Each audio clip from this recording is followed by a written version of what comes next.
আসসালামু আলাইকুম। Free free free internet গ্রামীণ ফোন দিচ্ছে আপনাদের জন্য। ফ্রি ইন্টারনেট শুক্র এবং শনিবার 2 দিনে কিন্তু আপনার ফ্রি ইন্টারনেট পেয়ে যাবেন।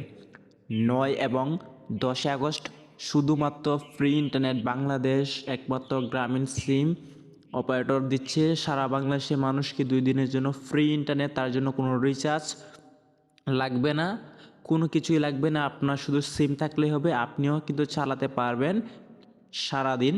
সকাল 6টা থেকে 6টা পর্যন্ত ফ্রি ইন্টারনেট।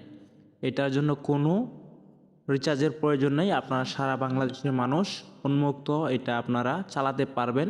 গ্রামীণ ফোনের পক্ষ থেকে শুক্র এবং শনিবার তাদের নেটওয়ার্কে প্রত্যেকে সকাল 6টা থেকে সন্ধ্যা 6টা পর্যন্ত ফ্রি ইন্টারনেট ব্যবহার করতে পারবেন। এই সুবিধাটি দিয়েছে, সেটি হচ্ছে গিয়ে 9 থেকে 10 আগস্ট, মানে আজকে থেকে গতকাল পর্যন্ত শুক্র এবং শনি এই 2 দিন কিন্তু আপনারা পেয়ে যাবেন ফ্রি ইন্টারনেট বা বিনামূল্যে ইন্টারনেট। তো দেরি না করে সবাই এখনই গ্রামীণ ফোন ইউজ করে থাকেন। আর আমার ভিডিওটি যদি ভালো লাগে তাহলে অবশ্যই লাইক কমেন্ট শেয়ার করতে একদমই ভুলবেন না, কারণ আমি ইউটিউব চ্যানেলে নতুন। আপনারা সবাই আমাকে সাপোর্ট করবেন, আমার ভালোবাসা নেবেন। ধন্যবাদ।